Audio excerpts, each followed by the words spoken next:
हाँ दीदी, अब दिखाई दे रही है पीपीटी। जी जी। ठीक है। आइए सभी बहनों से निवेदन, एक बार गायत्री महामंत्र का उच्चारण करते हैं। कमर सीधी कर लीजिएगा, दोनों हाथ गोद में, नेत्र बंद कर लीजिए। अपना अपना मोबाइल भी हो सके तो साइलेंट कर लीजिए।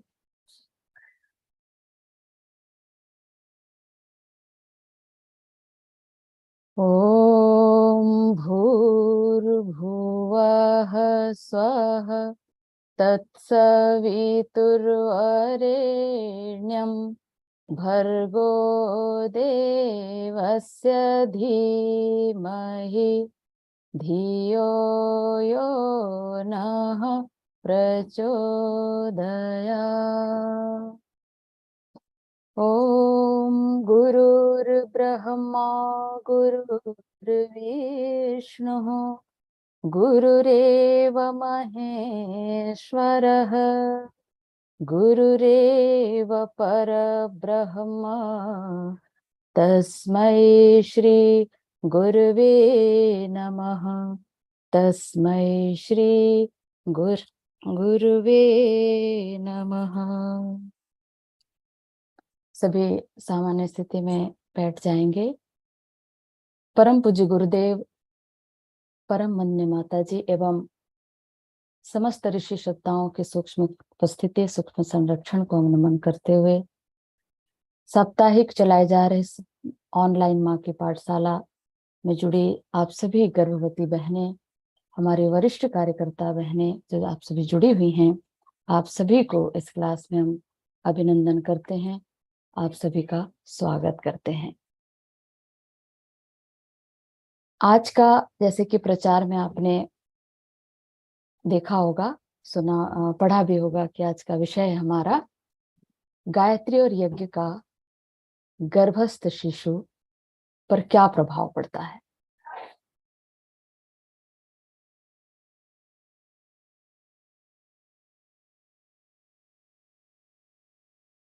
गायत्री एवं यज्ञ का गर्भस्थ शिशु पर प्रभाव।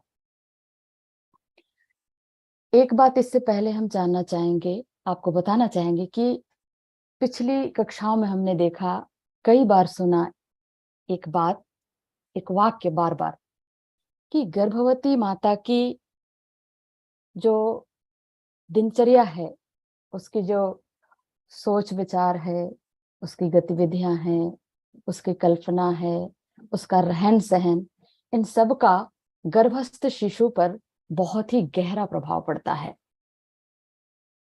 और ये आप सबने अपने आस पड़ोस में रहने वाली बहनों के बीच में, क्योंकि हम सामाजिक प्राणी हैं, परिवार में रहते हैं, तो इससे सहज ही हम आकलन कर सकते हैं, देख सकते हैं कि बच्चे जैसे ही बड़े होने लगते हैं, जैसे ही बड़े होते हैं, और तब हम देखते हैं कि उनके स्वभाव, संस्कार, उनके व्यवहार में उनके माँ की 9 माह की अधिकांश गतिविधियां उन बच्चों में परिलक्षित होने लगती है, दिखाई पड़ने लगती है। जैसे हम कुछ वीडियो में हम देखेंगे, जैसे कि ये बच्चा, आवाज सुनाई दे रही है? जी दीदी। ये देखिए बच्चा रो रहा है, हरे ध्यान से कृष्ण सुनो। हरे कृष्ण कृष्ण कृष्ण हरे हरे, हरे राम राम राम हरे हरे। एक बच्चा, बेटा बेटा बेटा बेटा खाना खा बेटा खाना। हाँ। ओम भूर्भुवः स्वः तत्सवितुर्वरेण्यं।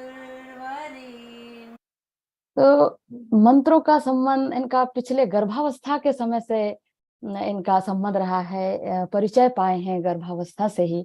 इसलिए जब ये शिशु जन्म लिए, तब जब इनकी गतिविधियों में उन मंत्रों का दोबारा रिपीटेशन हुआ, उच्चारण हुआ, तो ये बच्चे उसे सुनकर देखे बड़े शांत से ये भी चुप होने लगे और ये खाने लगे। ऐसे ही कुछ गतिविधियां इधर देख लेते हैं।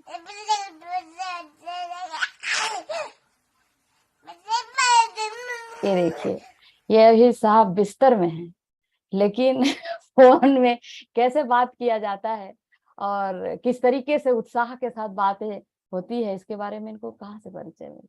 इससे स्पष्ट होता है कि ये निश्चित रूप से गर्भावस्था से लेकर के आए हैं। एक और आपको दिखाते हैं। ये देखिए इसमें साउंड नहीं है, पर देखिए इतनी छोटी प्यारी बच्ची, उसे मालूम है मेकअप कैसे किया जाता है, कहाँ लगाया जाता है पाउडर। तो इससे आप सहज ही अंदाज लगा सकते हैं कि गर्भावस्था में माँ का सोच, माँ का विचार, उसकी भावनाएं, उसका कर्म, उसका स्वभाव, सब कुछ बच्चे पर बहुत ही उसका अच्छा प्रभाव, बहुत ही अच्छा प्रभाव, बहुत ही गहराई से उसका प्रभाव पड़ता है। चाहे संस्कार अच्छे हो चाहे बुरे हो, पर उसका प्रभाव पड़ता है। ये चीज हमने इससे समझा। आगे हम देखते हैं, माता पिता के जैसे स्वभाव होते हैं, संस्कार होते हैं, घर का वातावरण जैसे होता है, उसी टाइप से बच्चों के भीतर संस्कार पड़ने लगते हैं, उसकी छाप पड़ जाती है। ये देखिए कुछ बच्चे चिड़चिड़े, कुछ गुस्सेबाज, कुछ इतने क्रोधी स्वभाव के होते हैं, माता पिता की बात नहीं सुनते। कुछ ऐसे बच्चे भी होते हैं जो माता पिता के आज्ञाकारी होते हैं, जो भी कहते हैं उनकी बातें मानते हैं, सुनते हैं, उनके अनुसार काम करते हैं। तो हम ये कहना चाह रहे हैं कि गर्भवती माता यदि गलती से भी, आलस्य, प्रमादवश किसी एक कुसंस्कार की छाप अगर वो गर्भावस्था में अगर गलती से भी पड़ गया शिशु पर, तो उसका संताप जो है पूरे जीवन भर न केवल बच्चे पर पड़ेगा और बच्चे को भुगतना पड़ेगा, बल्कि पूरे परिवार और समाज को भुगतना पड़ सकता है।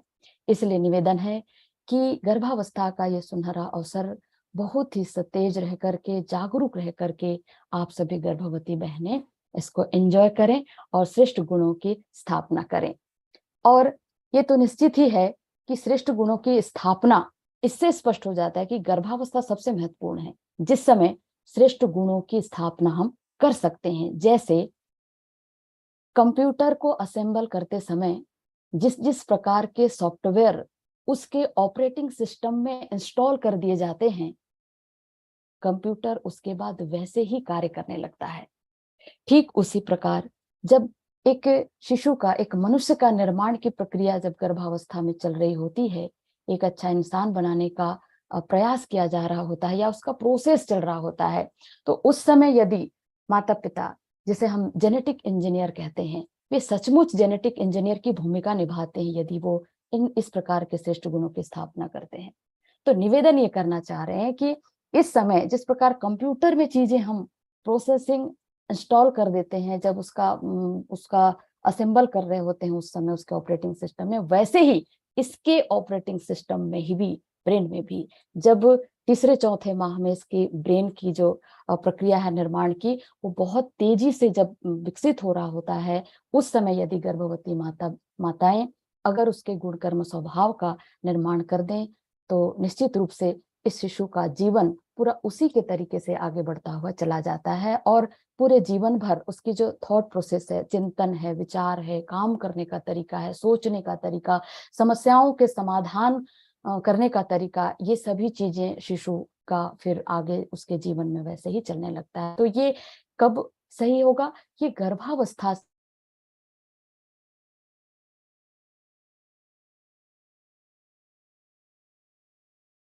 के बाद में उसको मिलेगा। आजकल माता पिता अपने बच्चों को कोई बिजनेसमैन बनाना चाहता है, कोई ऑफिसर्स, कोई आर्टिस्ट बनाना चाहते हैं, कोई एडवोकेट बनाना चाहता है, कोई इंजीनियर, कोई डॉक्टर। और ऐसा उनका सोचना गलत नहीं है, बहुत अच्छा सोच रहे हैं, ऐसा कर रहे हैं तो, और ऐसा उनको सोचना भी चाहिए। और इस सोच को लेकर के माता पिता पूरे जीवन भर एड़ी चोटी एक करके पूरे मेहनत पसीने की कमाई बच्चों की परवरिश में झोंक देते हैं, लगा देते हैं, और बच्चे व्यवसायी बन जाते हैं, सफल इंजीनियर बन जाता है और डॉक्टर भी बन जाता है। लेकिन हम देखते हैं कि बच्चे आर्थिक दृष्टि से तो समर्थ बन जाते हैं, पैसे भी अच्छे से कमा रहे हैं, डॉक्टर कहला रहे हैं, इंजीनियर कहला रहे हैं, व्यापारी कहला रहे हैं, निश्चित रूप से। लेकिन हम जब देखते हैं, बड़ा दुख होता है कि जब बच्चे उस मुकाम पर पहुंचते हैं, फिर भी उनके जीवन में ना कोई संतुष्टि है, ना ही वो खुश रह पाते हैं, ना सुख को, शांति को उपलब्ध हो पाते हैं। तो जब इसके संबंध में हम चिंतन मनन करते हैं, विचार करते हैं, तो हमें पता चलता है कि कहाँ पर इनकी परवरिश में चूक रह गई, माता पिता ने इनकी परवरिश में कहां पर कमी कर दी, जिसके कारण ये बच्चे इतना ऊपर, इतना आगे पहुंचकर भी इनको वो सुख, वो शांति, वो सफलता नहीं दिखाई पड़ रही। क्यों अपने जीवन में ये संतुष्ट नहीं है? तो पता चलता है बहनों कि माता पिता ने केवल इनके भौतिक पक्ष को ध्यान में रखा। तो भौतिक सफलता ही पर्याप्त नहीं है, बल्कि कुछ और भी चीजें हैं जो छूट गई हैं। वो कौन सी चीजें छूट गई हैं? कौन सी महत्वपूर्ण बात परवरिश में छूट गई? वह है आध्यात्मिक गुणों का विकास, सकारात्मक व्यक्तित्व का विकास। और वो जब हो जाता है, वो जब बच्चे में स्थापित हो जाता है, तब वो बच्चा अपने जीवन में एक सफल इंसान बनता है। श्रेष्ठ सुसंस्कारी व्यक्तित्वधारी संतान ही बहनों सही मायने में अपने माता पिता का, परिवार का नाम रोशन करता है, और वो जिस भी कार्य में हाथ डालता है उसे सफलताएं मिलती ही चली जाती हैं। इसलिए किसी विचारक ने कहा है कि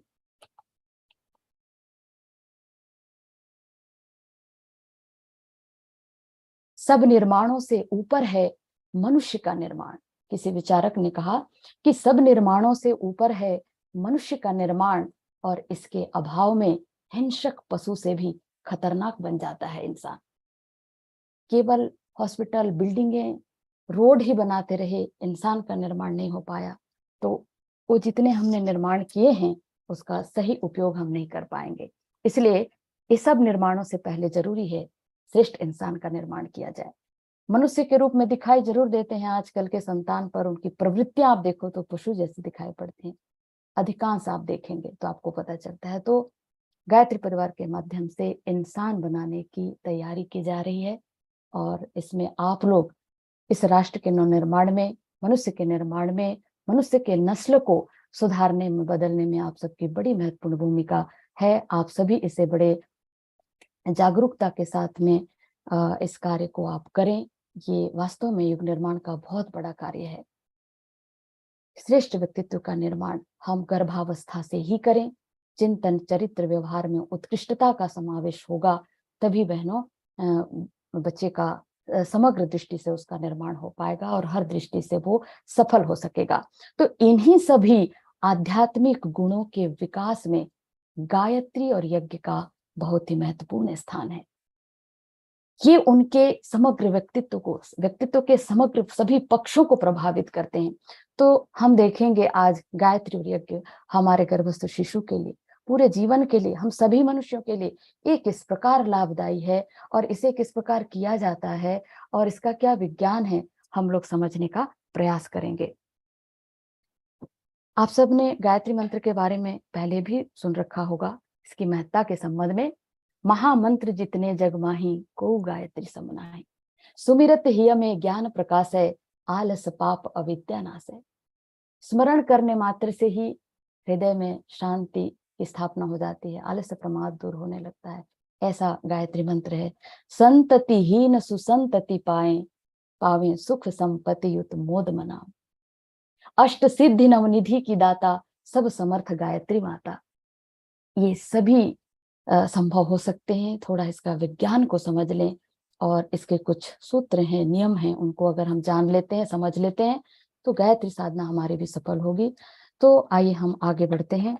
मंत्र विद्या के वैज्ञानिक बताते हैं कि हमारे जीभ से जो भी शब्द निकलते हैं, ध्यान पूर्वक समझिएगा, हम जब शब्दों का उच्चारण करते हैं तो हमारे जीभ से जो भी शब्द निकलते हैं, उन शब्दों का उच्चारण कंठ से, तालु से, ओष्ठ से, दंत से, कंठ से, जिह्वा, मूल आदि मुख के विभिन्न अंगों द्वारा होता है।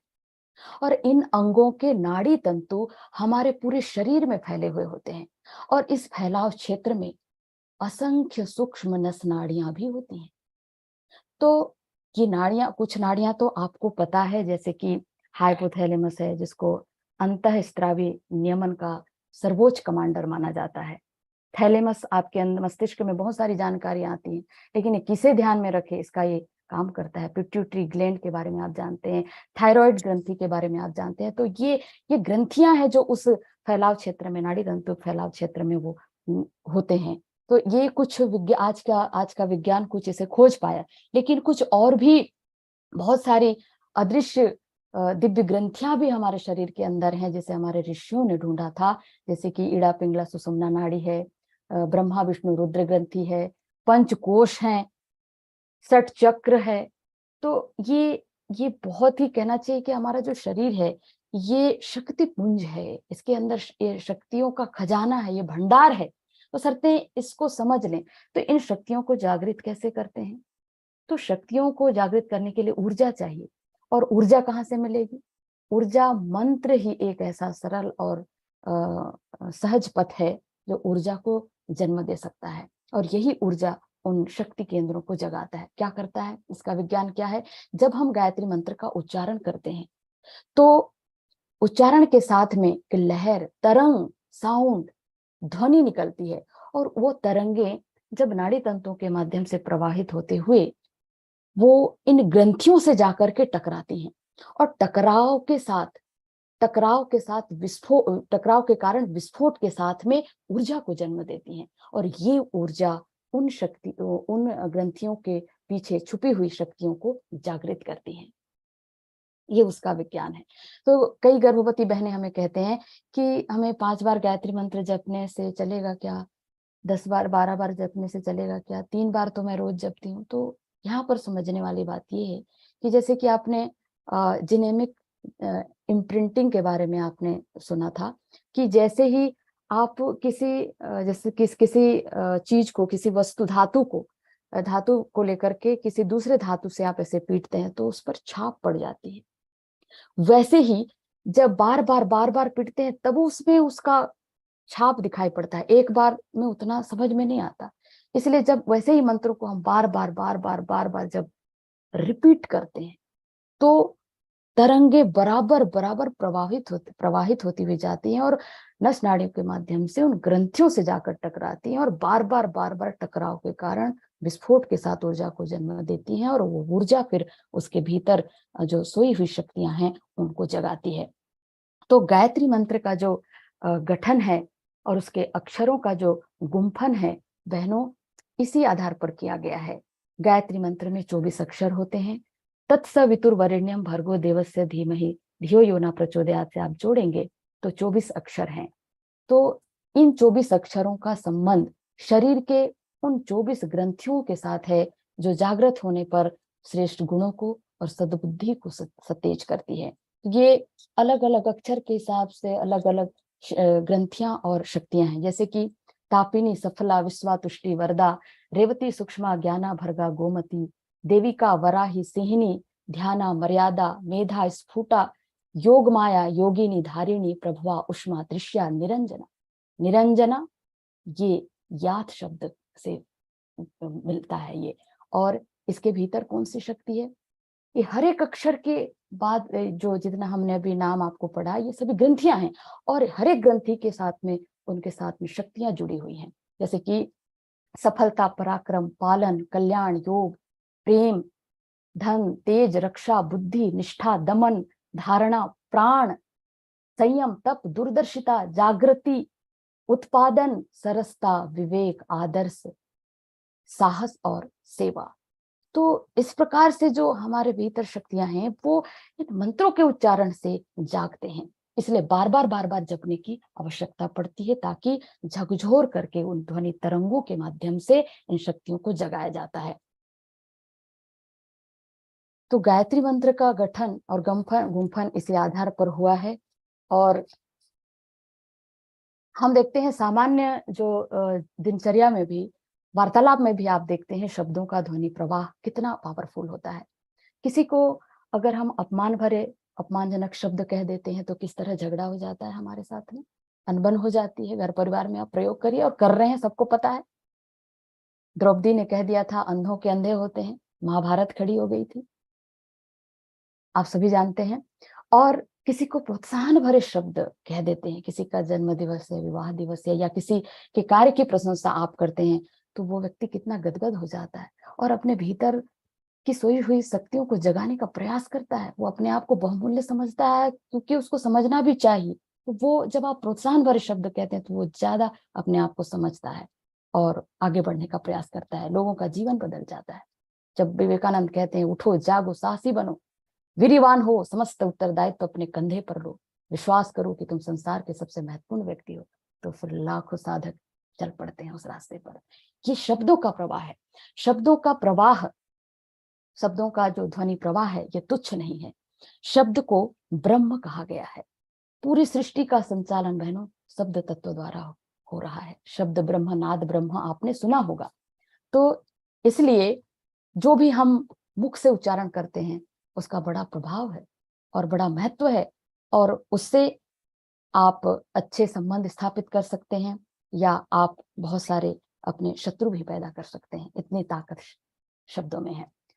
शब्दों को एक विशेष क्रम में रखने मात्र से कई रागें बन जाती हैं। जैसे कि दीपक राग के बारे में आपने सुना होगा। बूझे दीपक राग जब गाया जाता है तो बूझे हुए दीपक जल जाया करते थे। उस स्तर का व्यक्तित्वधारी इंसान जब उसे गाता है, संगीतकार जब गाता है, तो बुझे हुए दीपक जल जाते हैं। कुछ राग ऐसे होते हैं जो शीतलता को लेकर के आते हैं, कुछ ऐसे होते हैं जो उष्णता को लेकर के आते हैं, कोई राग नींद लेकर के, कोई शांति को लेकर के आते हैं। तो शब्दों के क्रम को विशेष एक क्रम में रखने मात्र से इतने सारे राग बनते हैं और उसके अलग अलग प्रभाव। ये शब्दों का, उसका तरंग, उसकी ताकत की बात आपसे कर रहे हैं। सैनिक जब एक साथ कदम मिलाकर चलते हैं तो उससे उत्पन्न होने वाली विशेष जो ध्वनि तरंगे हैं वो पैथोलॉजिकल फ्रैक्चर पैदा कर देती हैं, जैसे कि हड्डियों में छेद हो जाता है। और 1943 की घटना, जो द्वितीय विश्व युद्ध चल रहा था अमेरिका में, उसकी घटना है कि जब सैनिक इस प्रकार चल रहे थे तो वहां ऐसा हो गया कि वो पुल ही पूरा क्षतिग्रस्त हो गया था। जो भूकंप का कारण है वो भी ध्वनि तरंगों के कारण ही होती है। तो इन तरंगों का बड़ा ही मतलब प्रभाव होता है, बड़े ही ताकतवर होते हैं। तो आपसे इतनी सारी बातें हम क्यों कर रहे हैं? इसलिए कर रहे हैं कि शब्दों को एक विशेष क्रम में रखने मात्र से मित्रता हो जाती है, शत्रु बन जाते हैं। भूकंप का कारण ये ध्वनि तरंगे हैं और पुल क्षतिग्रस्त हो जाते हैं। अगर कोई लच्छदार भाषण अगर कर रहा है और लाखों की तादाद में लोग सुन रहे हैं, तो आप देखते हैं शब्दों का प्रवाह ऐसा होता है कि पूरा का पूरा जन समुदाय उस वक्ता की ओर आकर्षित हो जाते हैं, उसके ओर खींचे हुए चले जाते हैं। ये शब्दों की ताकत है। तो जब शब्दों की ताकत में इतनी क्षमता है उसके अंदर कि वो भूकंप को ला सकता है, तबाही लेकर आ सकता है, बिल्डिंगें गिरा सकता है, पुलों को क्षतिग्रस्त कर सकता है, तो क्या शब्दों को एक विशेष क्रम में रखा जाए और बड़े भाव के साथ में उसको जपा जाए, जो अवतरित हुए मंत्र हैं, तो क्या वो इतना सामर्थ्यवान नहीं होगा कि जिससे किसी इंसान को आध्यात्मिक ऊंचाई तक ले जा सके? अवश्य होगा। तो गायत्री मंत्र का जो गठन है, उसकी जो शब्दावली है, वो इसी आधार पर किया गया है और उसे गायत्री मंत्र की शब्दावली ऐसे ही चुने हुए श्रृंखलाबद्ध शब्दों से बनाई गई है, जो गुंफन और गठन की विशेषता के कारण, क्रम के कारण अपने ढंग का एक अलग ही प्रभाव उत्पन्न करती है। आप सभी जानते हैं, शब्द भेदी बाण के संबंध में भी सुना होगा। महाराजा दशरथ आखेट खेलने के लिए गए थे और जो श्रवण कुमार है वो अपने माता पिता को चारों धाम की यात्रा करा रहे थे। तो केवल आहट सुनकर ही उन्हें शब्द भेदी बाण चलाई थी। वो श्रवण कुमार का वध नहीं किया था उन्होंने, शब्द भेदी बाण चलाई थी आहट सुनकर। वो कोई जानवर होंगे इस भाव से उन्होंने किया था, पर वो शब्द देखिए कितनी ताकतवर है। भगवान श्री राम जब रावण के साथ युद्ध के लिए गए तो अगस्त्य ऋषि द्वारा दिया गया आदित्य हृदय स्रोत का पाठ किया था, स्रोत का पाठ, और उसका प्रभाव देखिए आप। भगवान को भी सफलता मिली, भगवान को भी मंत्र के प्रति उनका झुकाव था। बर्बरी के बारे में जानते हैं, उनके पास शब्द भेदी बाण थे। तो इस प्रकार शब्दों की तरंगों में, ध्वनि में इतनी ताकत होती है कि वो इंसान को, उस इंसान की भावनाओं को परिवर्तित कर सकता है। तो मंत्रों में तो अवश्य होगी ताकत। इसलिए हमारे ऋषि मनुष्य हमेशा कहते रहे कि मंत्र जाप अवश्य करना चाहिए। और आगे हम देखेंगे, भगवान राम जब माता शबरी से मिले तो उन्होंने नवधा भक्ति दी थी। तो पांचवी भक्ति उन्होंने मंत्र के लिए ही कहा था। आप सबने रामचरितमानस का पाठ करते हैं या सुना होगा। मंत्र जाप मम दृढ़ विश्वासा, पंचम भजन सो वेद प्रकाशा। पांचवी भक्ति उन्होंने वेदों में प्रकाश। कौन सा मंत्र? वेदों में प्रकाशित मंत्र। तो वेदों में कौन सा मंत्र प्रकाशित है साहब?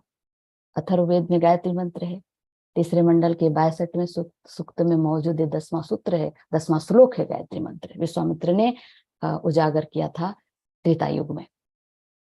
तो वेदों में प्रकाशित गायत्री मंत्र के लिए निर्देशित किया था। उन्होंने ये नहीं कहा था मैं भगवान का रूप लेकर आया हूं तो तुम राम राम जपना, ऐसा नहीं। मंत्र जाप में मेरा दृढ़ विश्वास है और उस मंत्र का तुम जाप करना जो वेदों में प्रकाशित है, ये कहा था।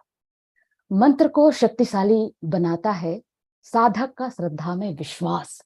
अगर शब्द शक्ति का तो उच्चारण हमने बहुत अच्छे से किया, गायत्री मंत्र का उच्चारण, उसकी ताकत तो अभी आपने देखा, लेकिन उसको और उसमें 4 चांद लगाता है, उसको और शक्तिशाली बनाता है साधक का श्रद्धा में विश्वास। ये मनोवैज्ञानिक सत्य भी और तथ्य भी है कि असंभव दिखने वाले कार्य भी जब आप श्रद्धा विश्वास के साथ, निष्ठा के साथ करते हैं तो वो संभव होने लगते हैं, असंभव दिखने वाले कार्य भी। तो इसलिए तुलसीदास जी ने रामचरितमानस लिखने से पहले ही उन्होंने वंदना की थी। श्रद्धा विश्वास रूपिणो शंकरो वंदे, भवानी शंकरो वंदे श्रद्धा विश्वास रूपिणो। उन्होंने श्रद्धा और विश्वास को भवानी और शंकर की उपमा दी थी। तो हम निवेदन ये करना चाहते हैं कि गर्भवती माता गर्भावस्था में श्रद्धा और विश्वास के साथ में गायत्री मंत्र का उच्चारण करती है तो शब्द की शक्ति और आत्म संबंध, श्रद्धा निष्ठा, शब्द की शक्ति और आत्म संबंध से युक्त गायत्री की का प्रभाव और भी कई गुना बढ़ जाता है। इसलिए गायत्री मंत्र का जप करें। गायत्री मंत्र से मिलने वाले जो परिणाम है, साधक को जो परिणाम मिलता है, या आप गर्भवती बहनें जब जपेंगे तो उसका परिणाम मिलेगा। उसके लिए गुरुदेव कहते हैं कि गायत्री मंत्र की साधना से मिलने वाले परिणाम आत्मविद्या के उस सुव्यवस्थित वैज्ञानिक प्रक्रिया का परिणाम होता है। ये कोई अंधविश्वास नहीं, कपोल कल्पित बातें नहीं, बल्कि एक ठोस वैज्ञानिक कृत्य है जो उसका लाभ सुनिश्चित है। पूज्य गुरुदेव कहते हैं कि गायत्री वह देवी शक्ति है जिससे संबंध स्थापित करके मनुष्य जीवन विकास के मार्ग पर बड़ी सफलता प्राप्त कर सकता है। परमात्मा की अनेक शक्ति धाराएं हैं, जिसमें से गायत्री का स्थान बड़ा ही महत्वपूर्ण है। गायत्री सद्बुद्धि की देवी है। गायत्री से संबंध स्थापित करने वाले मनुष्य में निरंतर एक सूक्ष्म चैतन्य विद्युत धारा हर पल प्रवाहित होती रहती है, संचरण करने लगती है, और मुख्यतः मन, बुद्धि, चित्त और अहंकार में जो जमे हुए कुसंस्कार हैं उनको धोती रहती है और उसके स्थान पर श्रेष्ठ गुणों की स्थापना करती रहती है।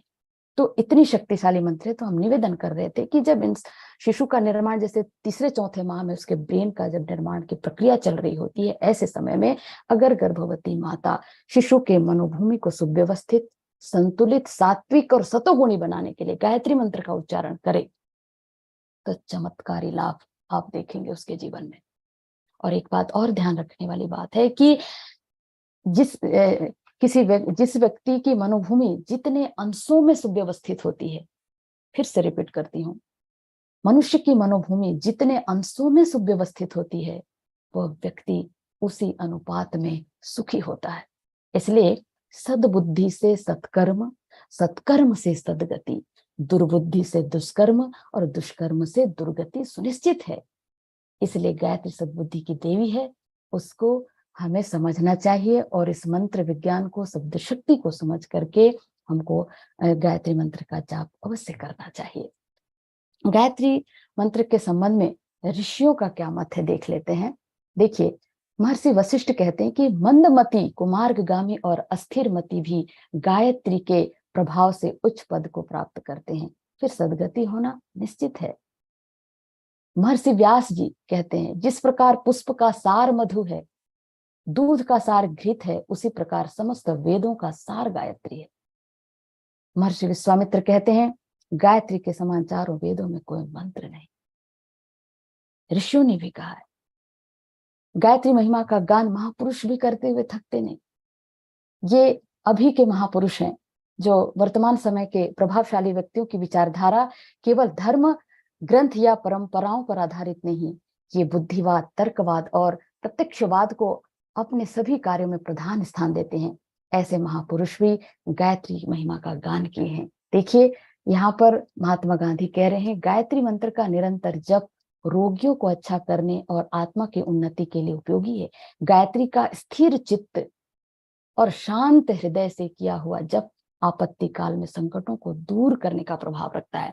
यहाँ पर एक बात गौर करिएगा कि आपत्ति काल में केवल बैंक बैलेंस काम नहीं आते, ध्यान रखिएगा, बैंक बैलेंस ही काम नहीं आते, बल्कि आप बैलेंस के रूप में आप सद्गुणों की, गायत्री मंत्र की पूंजी को भी आप उसका भी बैलेंस इकट्ठा कर सकते हैं, ताकि इस प्रकार जब आपत्ति काल आए, विपत्तियां आए, संकटों से आप जब घिरे हों, तब आप उस धन को, उस पूंजी को, उस पुण्य को खर्च कर सकते हैं। भारतवर्ष को जगाने वाला जो मंत्र है वह इतना सरल है कि एक ही श्वास में उसका उच्चारण किया जा सकता है, वो है गायत्री मंत्र। कौन कह रहे हैं? कवि रविंद्रनाथ ठाकुर। यहाँ पर हम सभी बहनें अवगढ़ संस्कारवान पीढ़ी से जुड़े हैं। हम पूरी की पूरी पीढ़ी का निर्माण करके भारत के उज्जवल भविष्य के लिए भारत के हाथों सौंपने की तैयारी कर रहे हैं। कितना बड़ा काम कर रहे हैं। तो भारतवर्ष को जगाने वाला मंत्र क्या है? गायत्री मंत्र है। जिस पर परमात्मा प्रसन्न होते हैं उसे सद्बुद्धि प्रदान करते हैं। गायत्री सद्बुद्धि का मंत्र है, इसलिए उसे मंत्रों का मुकुटमणि कहा है, सर्वोच्च स्थान विवेकानंद ने भी बताया। और महापुरुष ऋषि मुनि से ही नहीं, वर्तमान समय के जो हमारे वैज्ञानिक हैं, वे भी वैदिक मंत्रों का रिसर्च करके, ये कुछ आपके पास दिख रहा है, रिसर्च किया और पाया कि ये मंत्र बड़े शक्तिशाली हैं। गायत्री मंत्र के संबंध में आर्थर क्वेसलर ने कहा, जो ब्रिटिश साइंटिस्ट हैं, कि गायत्री मंत्र में इतनी ताकत, कितनी ताकत बताया? 1000 परमाणु बम जैसा ताकत। डॉक्टर हार्वर्ड स्टेनगेरिल, जो अमेरिकन साइंटिस्ट हैं, इन्होंने अलग अलग मंगलाचरणों को लेकर के अध्ययन किया, उसमें उन्होंने गायत्री को सबसे शक्तिशाली पाया और उन्होंने कहा कि 1,10,000 साउंड वेव्स प्रति सेकंड निकलता है, ध्वनि तरंगे प्रति सेकंड निकलती हैं, जो आपके मस्तिष्क क्षेत्र में, मस्तिष्क एरिया में जो भी मानसिक विकार हैं, जो भी नकारात्मक चिंतन है, उनको रिमूव कर देता है और श्रेष्ठ गुणों की स्थापना कर देता है। न्यूरो साइंटिस्ट जेम्स हर्जेल ने कहा, जो स्पेन के हैं, इन्होंने अपने रिसर्च को संस्कृत इफेक्ट दिया और वो कहते हैं कि गायत्री मंत्रों में उन्होंने वैदिक मंत्रों के ऊपर रिसर्च किया था कि जो हमारे देश के आर्य जो थे, वो इतनी चीजें कैसे याद कर पाते थे, क्या कारण है उसके पीछे। तो उन्होंने इस पर रिसर्च किया। तो मंत्रों में वो ताकत है कि याददाश्त की शक्ति, सीखने की क्षमता को बढ़ा देते हैं। यही बात जेम्स हर्जेल ने भी बताया। कॉग्निटिव पावर बढ़ जाता है, अर्थात संज्ञानात्मक कार्य से जुड़े मस्तिष्क क्षेत्र का आकार बढ़ जाता है, यानी कि हिप्पोकैम्पस की साइज बढ़ जाती है, उसके टिश्यूज बढ़ जाते हैं, जिससे याददाश्त की शक्ति बढ़ती है, सीखने की क्षमता का विकास होता है। यही बात डॉक्टर रमा जयसुंदर ने भी कहा। तो ऋषियों ने, महापुरुषों ने और वैज्ञानिकों ने भी मंत्र की महिमा को स्वीकार किया। एम्स के डॉक्टर, आईआईटी के वैज्ञानिकों ने भी 25-30 वर्ष के पुरुषों को लेकर के 9 महीने तक रिसर्च किया, गायत्री मंत्र का जप कराया और उस डेटा का अध्ययन 5 वर्षों तक की। और वो मस्तिष्क का केवल छोटा सा हिस्सा, प्रीफ्रंटल कॉर्टेक्स, जिसका काम है योजनाएं बनाना, समस्याओं का समाधान करना और जागरूक रहना, इतने ही का उन्होंने रिसर्च किया, तो पाया कि ये जबरदस्त मंत्र है। और एक लाइन कहा उन्होंने कि नित्य 108 बार गायत्री मंत्र का जप करने वाला व्यक्ति वो अपनी बौद्धिक क्षमता का अनंत विस्तार कर सकता है। तो आप अपने शिशु को दिमागदार, बुद्धिमान, विवेकवान आप बनाना चाहते हैं तो गायत्री मंत्र का लेखन करें, जप करें। आगे हम बात करेंगे। और एक बात और उन्होंने बताई कि नींद की समस्या जिस भी व्यक्ति को है, डिप्रेशन, टेंशन में जो व्यक्ति रहते हैं, उन्हें गायत्री मंत्र जपना चाहिए। क्यों? क्योंकि गायत्री मंत्र जपते समय हैप्पी हार्मोन्स, जो गाबा नामक हार्मोन्स है, वो निकलता है शरीर से, अपने आप शरीर से बनाता है। जब आप गायत्री मंत्र जपते हैं तो गाबा नामक केमिकल, हार्मोन्स, तो इससे नींद अच्छी आने लगती है, डिप्रेशन से आप बाहर आएंगे, टेंशन से बाहर आएंगे और हमेशा खुश रहेंगे। और जब आप खुश होते हैं तो बच्चे का बहुत अच्छे से विकास होता है, इसलिए आपको खुश रहना भी जरूरी है। तो हर दृष्टि से गायत्री मंत्र आपके लिए बहुत ही फायदेमंद होगा। अब गायत्री मंत्र का जप कैसे करें? तो वैसे तो नहा धो करके शांत कमरा हो, पूजा वाला कमरा, सबके घर में पूजा स्थल होता है तो वहां पर बैठें, क्योंकि स्पेशल वहां का वाइब्रेशन उसी भाव से हम जाते हैं, इसलिए उसका महत्व है। कह देते हैं कई बार कि हम कहीं पर भी भगवान का नाम, मन चंगा तो कठौती में गंगा, लेकिन हम लोग रैदास जैसी उतनी अभी साधक, उस स्तर के साधक नहीं बन पाए हैं कि कहीं भी बैठ जाए तो कर लें, ऐसा नहीं होता है। तो एक पूजा स्थान सबके घर में होता है, वहां पर आप शांत कमरे में बैठें, वहां पर जपें, सुखासन में बैठ जाइए।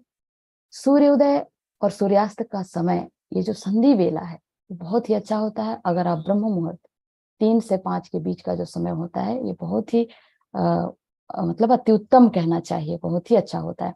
तो इस समय अगर आप जप कर पाए तो ये आपको बहुत और भी लाभ देगा।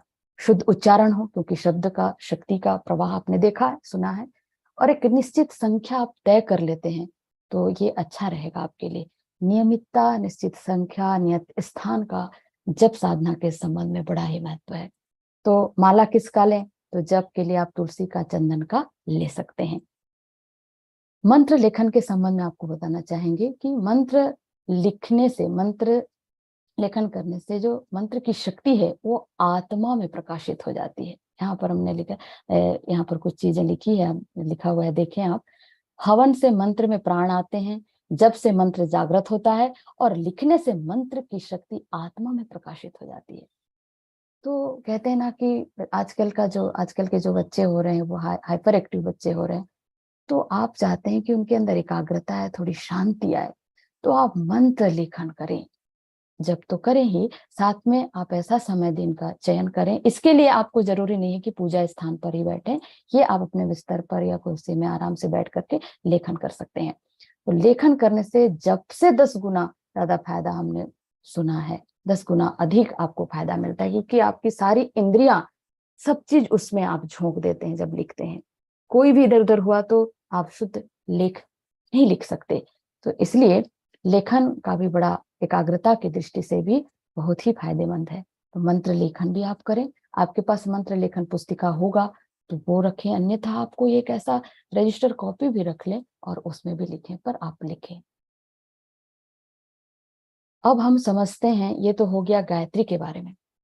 अब हम समझते हैं यज्ञ के संबंध में। जैसे ही हमको पता चलता है घर परिवार में कि हमारे घर में जो बहू है गर्भ धारण की है, तो पूरा घर का माहौल ऐसा बन जाता है, खुशी का माहौल बन जाता है, हर व्यक्ति खुश होता है। और खुशी के साथ साथ में उनको कौन सा मेवा, कौन सा मिष्ठान और किस चिकित्सक के पास लेकर के जाए, क्या क्या तैयारी करनी है, बहुत सारी चीजों के प्रति घर वालों का ध्यान बढ़ने लगता है, उधर जाने लगता है। और उस पूरे 9 माह में जो भी अपने अपने संप्रदाय के अनुसार, समाज के अनुसार, अपने रीति रिवाजों के अनुसार, परंपराओं के अनुसार वो सभी रस्म रिवाज को भी वो बड़ी प्रसन्नता के साथ, उत्साह के साथ भी करते हैं। लेकिन आपको पता है, पुरातन काल में इसके अलावा एक और व्यवस्था थी। उस व्यवस्था का नाम है यज्ञ, अग्निहोत्र, बलि विश्व की प्रक्रिया। ये भी वो ये व्यवस्था रखते थे दैनिक जीवन में। और इसी यज्ञ का ही प्रताप था कि जो संतान पैदा होती थी वो यज्ञ ऊर्जा से अनुप्राणित होकर के, यज्ञ प्रेरणाओं को लेकर के पैदा होता था, जिससे वो संतान को लेकर के न केवल माता पिता बल्कि पूरा परिवार, राष्ट्र गौरवान्वित होता था। आज भी ये संभव है, बस इस ज्ञान को सुनकर अपने पास स्थिर रख लेंगे तो बात बनेगी नहीं। क्योंकि कोई भी ज्ञान केवल दिमाग तक, ब्रेन तक ही रखेंगे, माइंड में ही रखेंगे तो उसका कोई विशेष लाभ आपको नहीं मिलेगा, बल्कि इसे आप जीवन में स्थान दें, इसे थोड़ा हृदयंगम करें, तभी ही इसका आपको लाभ मिलेगा। इसके कुछ उपक्रम है जिसको आपको करना होगा, किए बिना इसका कोई लाभ नहीं। तो इसलिए आपको हमको समझना है। तो आइए, आज भी ऐसे दिव्य प्रतापी संतान को जन्म दिया जा सकता है। उसके लिए यज्ञ कैसे करें और क्या करें, इस प्रक्रिया को आगे हम समझते हैं। थोड़ा सा यज्ञ के विज्ञान को भी हम समझें। देव संस्कृति के निर्माता यज्ञ पिता गायत्री माता।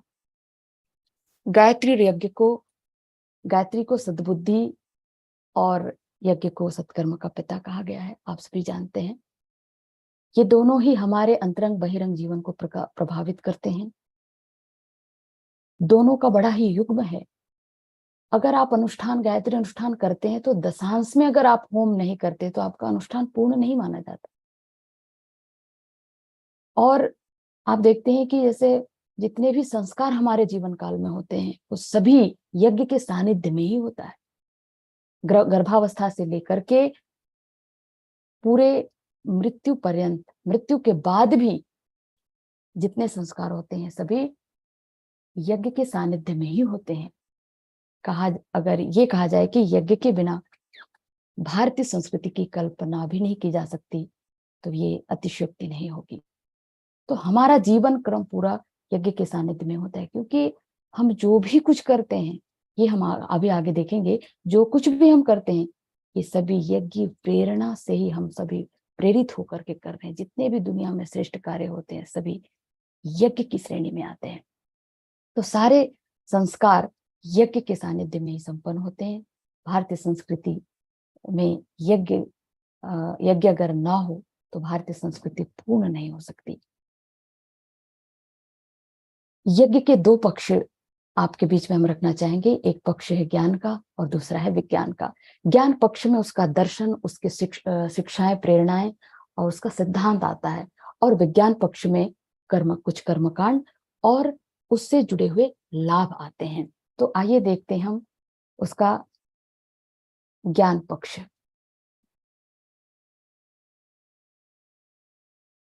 यज्ञ संस्कृत के यज धातु से बना है। उसका मतलब होता है देव पूजन, दान, संगतिकरण। इसका आध्यात्मिक जो अर्थ है वो तो बहुत गूढ़ है, पर इसका हम व्यवहारिक रूप से कैसे इसको जीवन में स्थान दें, उसके लिए इसका अर्थ थोड़ा सा जानना जरूरी है। देव पूजन का मतलब होता है पवित्र भाव से बड़ों का सम्मान करना। वैसे आपने देखा होगा यज्ञ में जब हम यज्ञ करते हैं तो हम देव शक्तियों का पूजन करते हैं, नाना प्रकार का भोग लगाते हैं। आप नित्य अपने घर में भी करते होंगे। तो देव पूजन का मतलब देव शक्तियों को पूजा तो करना है, वो तो ठीक है, लेकिन उसका व्यवहारिक जीवन में भी कुछ लाभ दिखना चाहिए। हम भगवान के पास 56 भोग तो चढ़ाते हैं, लेकिन एक गरीब दिन दुखी है तो उसके लिए हमारे पास एक मुट्ठी चावल भी हमारे हाथों से कई बार नहीं निकल पाता। तो ये सारी जो हमारी संवेदनाएं सूख रही हैं, इसके पीछे कारण है कि हमारा कर्म कुछ और है, हमारी भावनाएं कुछ और हैं। कथनी करनी में भिन्नता देखी जा रही है, भिन्नता हो रही है। इसलिए हम इसका व्यवहारिक पक्ष को ध्यान में रखें तो यज्ञ हमारे जीवन में निश्चित रूप से उतरता चला जाएगा। देव पूजन का मतलब है अपने से बड़े, जो भी धन की दृष्टि से, प्रभाव की दृष्टि से, बुद्धि की दृष्टि से, विवेक की दृष्टि से, उम्र से, अनुभव से, किसी भी दृष्टि से जो हमसे बड़े हैं, उन्हें पवित्र भाव से उनका सम्मान करें, आदर करें। और दूसरा है दान। पात्र व्यक्ति को उदार भाव से हम सहयोग करें। और संगतिकरण का मतलब है मिलजुल कर रहें। इसे एक लाइन में यदि हम कहना चाहें तो अपने विचार और भावनाओं को पवित्र रखते हुए, उनका विकास करते हुए, मिलजुल कर संगठित होकर के सेवा करें। ये हम कर पा रहे हैं। पवित्र विचार भावनाओं का विकास करते हुए मिलजुल करके सेवा करें, ये है यज्ञ का सार। तो आइए उसकी यज्ञ की जो ज्ञान पक्ष है, जिसके अंदर जो है प्रेरणा, उनका सिद्धांत छिपा हुआ है, ये समझते हुए यदि आप यज्ञ करते हैं नित्य तो निश्चित रूप से यज्ञ का हमको लाभ मिलेगा। तो हम 5 प्रेरणाएं आपको बताते हैं, 5 शिक्षा यज्ञ के साथ जुड़ा हुआ है, ध्यान से समझिएगा। जैसे आपने देखा है यज्ञ में हम जो कुछ भी चीजें डालते हैं तो क्या करता है यज्ञ? अपने पास रखता है क्या? नहीं रखता। क्या करता है? वो विश्व ब्रह्मांड अर्थात प्राणी मात्र के लिए, पूरी सृष्टि के लिए, ब्रह्मांड के लिए समर्पित कर देता है। अपने पास कुछ भी नहीं रखता। मतलब जो कुछ भी आता है वो अपने पास नहीं रख करके दे देता है। तो कौन सी प्रवृत्ति का विकास होना चाहिए गर्भस्थ शिशु के अंदर? जब आप यज्ञ करेंगे नित्य तो देने की प्रवृत्ति जागेगी। दूसरा, लौ लौ को हम कितने ही दबाने का प्रयास करें तो यज्ञ की जो लौ है वो दबती नहीं है, बल्कि और ऊपर उठती है। शिशु को इससे क्या शिक्षा दें, क्या सिखाएं उसे कि उसके जीवन में जब वो बड़ा हो जाएगा जन्म के बाद में, तो विपरीत परिस्थितियां आएंगी, विषम परिस्थितियां आएंगी, तो लोग उसे प्रलोभन दे करके बहकाने का प्रयास करेंगे। तब जब शिशु के भीतर ये यज्ञ शिक्षा यदि स्थापित आप कर चुके होंगे तो प्रलोभन में नहीं आएगा और नहीं झुकेगा, बल्कि आत्म स्वाभिमान को जिंदा रख करके और शान के साथ जीवन जिएगा। तीसरी शिक्षा इससे क्या लें? जो भी व्यक्ति, जो भी चीजें उसके पास आती हैं यज्ञ के पास, सबको अग्नि अपने अंदर समेट लेती है, समाहित कर लेती है। अर्थात जब शिशु बड़ा होगा तो गरीब अमीर, छोटे बड़े, इसका भेदभाव नहीं करेगा। जो भी उसके सामने होंगे उनके साथ समान रूप से व्यवहार करेगा, तो ये भी गुण उसके भीतर विकसित होगा। दूसरा, जब तक अग्नि रहती है यज्ञ में, यज्ञाग्नि जब तक रहती है, उसका जब तक उष्णता बनी रहती है, प्रकाश देना वो बंद नहीं करती, उष्णता उसकी खत्म नहीं होती है। इसका क्या मतलब? इसका मतलब ये है कि जब तक हम जीवन जिए, जाज्वल्यमान होकर के हम आगे बढ़ें और पुरुषार्थी बने रहें, कर्तव्यनिष्ठ बने रहें, अपनी उष्णता की, गतिशीलता की गर्मी को कभी भी न हटने दें।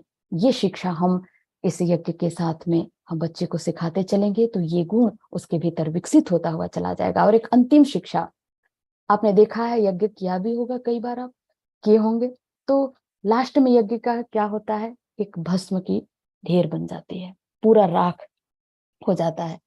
तो उसका क्या मतलब है? उससे क्या शिक्षा लें कि अंत में ये शरीर भी इसी तरह एक मुट्ठी राख की ढेरी बन जाने वाली है। तो क्या करें साहब? अभी तो आपने बताया कि शरीर शक्ति पुंज है, शक्तियों का खजाना है। जी हाँ, जब तक इसमें प्राण है, साधन मोक्ष साधन की भांति इसका इस्तेमाल हम करें। जब तक इस शरीर में प्राण है तब तक आप इसका सदुपयोग कर सकते हैं। प्राण निकल जाने पर इसका कोई उपयोगिता नहीं। इसलिए जब तक प्राण है, जब तक आपके पास जीवन है, तब तक आप जो है सामर्थ्य के प्रत्येक कण का और समय के प्रत्येक क्षण का सदुपयोग करें और इसे आत्मिक कल्याण में लगाएं। तो ये 5 शिक्षा, 5 प्रेरणा अगर यज्ञ के साथ में अगर ग्रहण करते हुए यज्ञ करते हैं तो यकीन मानिए वो शिशु जो आएगा वो दिव्य होगा और दिव्य गुणों को लेकर के आएगा। अब आगे हम बढ़ते हैं। ऋषि कहते हैं अयम यज्ञो विश्वस्य भुवनस्य नाभि। अथर्ववेद में कहा गया है यह यज्ञ समस्त विश्व ब्रह्मांड का मूल केंद्र है। जितने भी श्रेष्ठ कार्य इस दुनिया में होते हैं वे सभी यज्ञ की श्रेणी में आते हैं। यज्ञ ही संसार का सर्वश्रेष्ठ शुभ कार्य बताया गया है अलग अलग पुराणों में, महाभारत में, सब में। और अलग अलग उद्देश्य की दृष्टि से यज्ञ किए जाते हैं। सबसे पहला नंबर आप देखिए, पुत्र प्राप्ति के लिए पुत्रेष्टि यज्ञ हुआ करता था। रामायण काल में ये बात आती है, जब महाराजा दशरथ के घर में एक भी संतान न थे, तब श्रृंगी ऋषि वशिष्ठ बुलावा, पुत्र काम शुभ यज्ञ कराया, भगति सहित मुनि आहुति दिन है, प्रगति अगिनी चरु कर लीन है। ये बात आती है उसमें। तो पुत्रेष्टि यज्ञ पुत्र की प्राप्ति के लिए, ऐसे ही अलग अलग उद्देश्य के लिए विष्णु यज्ञ, भूत यज्ञ, नर यज्ञ, देव यज्ञ। हम लोग अभी क्या जानते हैं? अश्वमेध यज्ञ। क्यों करते हैं अश्वमेध यज्ञ? अश्व मतलब घोड़ा होता है, मेध मतलब मेधा, बुद्धि। तो मेधा शक्ति को, घोड़े की गति, घोड़े को गति के साथ में तुलना की गई है, उपमा दी गई है उसकी। तो मेधा बुद्धि को तीव्र गति से समग्र राष्ट्र को प्रगतिशील बनाने के लिए उसको फैला देना ही अश्वमेध यज्ञ का उद्देश्य है। तो अलग अलग उद्देश्य की दृष्टि से अलग अलग यज्ञ हुआ करते थे। और जिस भरत नामक पुत्र का आप सभी स्मरण करते हैं, गर्भ संस्कार में विशेषकर माता शकुंतला ने भरत जैसे पुत्र को जन्म दिया। वो भरत पुत्र ने जानते हैं कितना यज्ञ किया होगा? अपने जीवन काल में उन्होंने 1000 अश्वमेध यज्ञ कराया। और भगवान राम के पूर्वज रघु दिलीप ने 100 अश्वमेध यज्ञ कराए। रघु के बारे में कहा जाता है कि वो जब विश्व जीत करके आए तो पूरा अपना जो खजाना था राष्ट्र का, वो खजाना पूरा खाली करके, भंडार खाली करके उन्होंने यज्ञ कराया था। क्योंकि उनको पता है कि ये जब यज्ञ किया जाएगा तो इसके शारीरिक, मानसिक, आध्यात्मिक, वातावरण की दृष्टि से, हर दृष्टि से लाभ ही मिलेगा। तो वो जानते थे, इसलिए पूरे जीवन काल में यज्ञ की महत्ता को समझते थे और करते थे। तो यज्ञ के लाभ के बारे में थोड़ा हम समझते हैं, हम क्यों यज्ञ करें।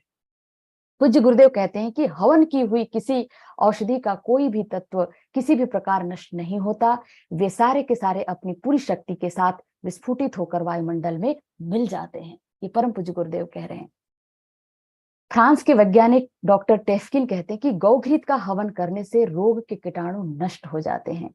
मुनक्का, किशमिश आदि सूखे मेवों के धुएं के परीक्षण के बाद पता चला कि उस धुएं में टाइफाइड के कीटाणुओं को नष्ट करने की अद्भुत क्षमता होती है। तो जब आप यज्ञ करें तो थोड़ा थोड़ा किशमिश और मुनक्का का भी उपयोग करें। जब आपके घर में कोई टाइफाइड से शिकार हो जाए, टाइफाइड हो जाए, तो आप ये इस्तेमाल कर सकते हैं। ये परीक्षण किया हुआ है। जहां यज्ञ होते हैं वहां के वायुमंडल में ऋणायनों की संख्या बढ़ जाती है, जो कि शारीरिक और मानसिक स्वास्थ्य के लिए अत्यंत ही लाभकारी हैं। आप जैसे कि जाते हैं किसी झरने के पास में, किसी तीर्थ स्थल में जाते हैं, यज्ञशाला में जाते हैं, शांतिकुंज की यज्ञशाला आप गए होंगे तो आपको पता होगा कैसे वहां प्रवेश करते ही ऐसा लगता है पूरा शरीर हल्कापन और बहुत स्वस्थ महसूस करते हैं। इसके पीछे कारण है कि वहां के वातावरण में, वायुमंडल में ऋणायनों की संख्या बढ़ जाती है और ये ऋणायन हमारे स्वास्थ्य के लिए बड़े ही उपयोगी हैं। तो जैसे ही हम उस वातावरण में प्रवेश करते हैं और रोम रंध्रों के माध्यम से, नासिका पुटों के माध्यम से ये ऋणायनों की संख्या हमारे भीतर जाती है, तो ये हमको शारीरिक और मानसिक दृष्टि से लाभ देते हैं। इसलिए झरनों के पास में, तीर्थ स्थल में और जलाशय के पास जाते हैं तो ये लाभ हम महसूस कर पाते हैं। तो इससे वैज्ञानिकों ने खोज करके पाया। गुड़ का हवन करने से जो धुआं उठता है उसमें वायु को शुद्ध करने की विलक्षण शक्ति होती है। ये देखिए, फ्रांस के विज्ञान प्रोफेसर टेलबर्ट बता रहे हैं। जायफल का हवन करने से उसके तेल के परमाणु 10,000 से 10 करोड़वें सेंटीमीटर के व्यास तक सूक्ष्म पाए गए। इसमें कार्बन के धुएं के कणों में घुस करके उन्हें शुद्ध तत्व में बदलने की क्षमता होती है। आप सभी बहुत ही श्रेष्ठ विचारधारा वाली हमारी बहनें हैं। आप जरा कल्पना कीजिए, हमारे घर में हर व्यक्ति बिना साधन के आज रह नहीं सकता। तो हर एक के घर में मोटरसाइकिल है, 4 व्हीलर है, और मोटरसाइकिल 4 व्हीलर का यूज कर रहे हैं तो निश्चित रूप से उससे धुएं निकल रहे हैं, और वो डीजल और पेट्रोल का धुआं निकलेगा तो पर्यावरण प्रदूषित हो रहा है। तो हमारी नैतिक जिम्मेदारी बनती है, नैतिक कर्तव्य बनता है कि आपने आपके माध्यम से जो धुआं आपने वायुमंडल में जो दिया है, छोड़ा है, आपके कारण जो वायुमंडल प्रदूषित हुआ है, तो आपकी जिम्मेदारी बनती है कि आप जायफल जरूर डालें ताकि आपके हिस्से का काम हो सके, उसकी शुद्धता हो सके, आपके हिस्से का प्रदूषण को आप उसे ठीक कर सकें। तो जब आप हवन करें तो उसकी सामग्री जो आपके पास आती है, चाहे मार्केट से खरीदें, चाहे जहां से भी आप उपलब्ध कराते हैं, तो उसमें आप थोड़ा जायफल को कूट करके आप उसमें मिला दें। तो हम अपने अपने हिस्से का भी अगर काम करने लगे तो निश्चित रूप से पर्यावरण शुद्ध होता हुआ जाएगा। एक प्रेरणा, एक संदेश है पूज्य गुरुदेव की ओर से।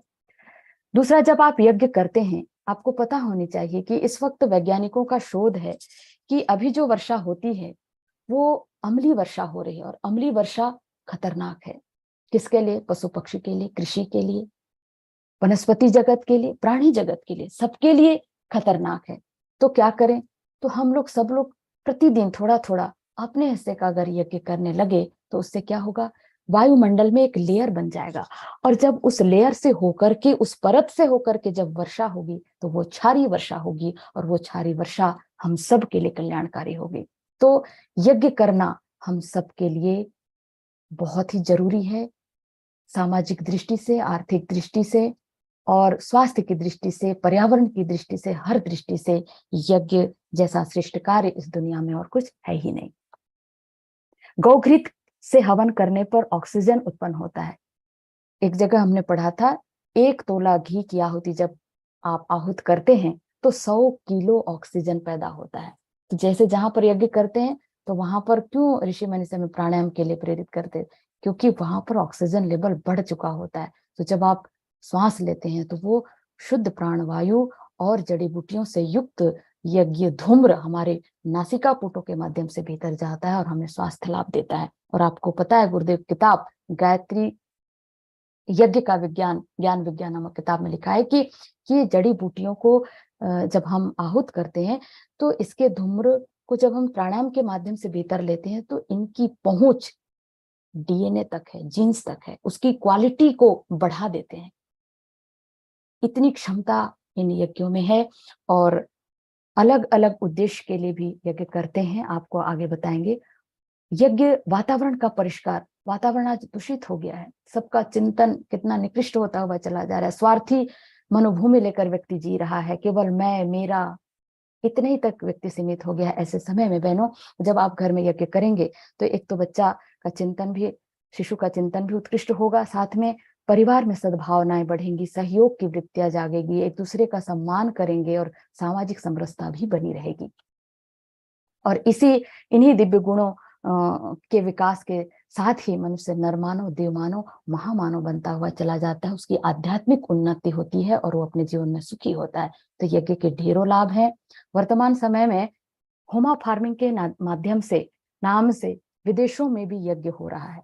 विदेशों में आपके देश का यज्ञ अब विदेशों तक पहुंच गया है, वहां भी लोग यज्ञ कर रहे हैं, इसकी महत्ता को समझ रहे हैं, रिसर्च कर रहे हैं और कीटाणुओं को नष्ट करने के लिए खेत के मेड़ पर या बागान में, बगीचे में जाकर के करते हैं। तो उससे जो धूम्र से कीटाणु नष्ट हो रहे हैं और उसका लाभ उनको मिल रहा है। ऐसे ही सामूहिक गायत्री यज्ञ, यज्ञोपैथी के नाम से रिसर्च कर रहे हैं। देखिए, अलग अलग रोगों के लिए अलग अलग जड़ी बूटी, अलग अलग लकड़ियों का इस्तेमाल करके एक चेम्बर में धूम्र पैदा करके और उससे संबंधित जड़ी बूटियां, रोग से संबंधित जड़ी बूटियों को डाल करके प्राणायाम करा रहे हैं और बड़े बड़े रोग ठीक हो रहे हैं। अभी तो अलग अलग कैंसर के लिए, शुगर के लिए, वात के लिए ऐसे अलग अलग सामग्री बन करके तैयार है। आप उसे विश्वविद्यालय शांति कुंज हरिद्वार से आप मंगा सकते हैं, पतंजलि में भी मिलता है। तो ये हमारा आयुर्वेद और यज्ञ मिल करके आपके कई सारे रोगों को भी ठीक कर सकते हैं। तो 3 चीजें हमारे यज्ञ के साथ हो जाती है। मंत्र को पावरफुल बना देता है, मंत्र जब यज्ञ के साथ मिल जाता है तो शक्तिशाली बन जाता है। ऊष्मा, यज्ञ की यज्ञाग्नि, उसका प्रकाश और मंत्रों की ध्वनि तरंगे, ये तीनों मिलकर के भौतिक, मनोवैज्ञानिक और आध्यात्मिक लाभ देते हैं। तो ये सारा का सारा जब आप नित्य एक थोड़ा सा समय जप के लिए, थोड़ा सा समय हवन के लिए आप निकालते हैं बहनों, तो आपको इसका पूरा लाभ मिलेगा और शिशु का आध्यात्मिक विकास तो होगा ही, साथ में उसका शरीर, मन, सब कुछ स्वस्थ होता हुआ चला जाएगा। अलग अलग उद्देश्य के लिए अलग अलग प्रकार के कुंडों की बात है।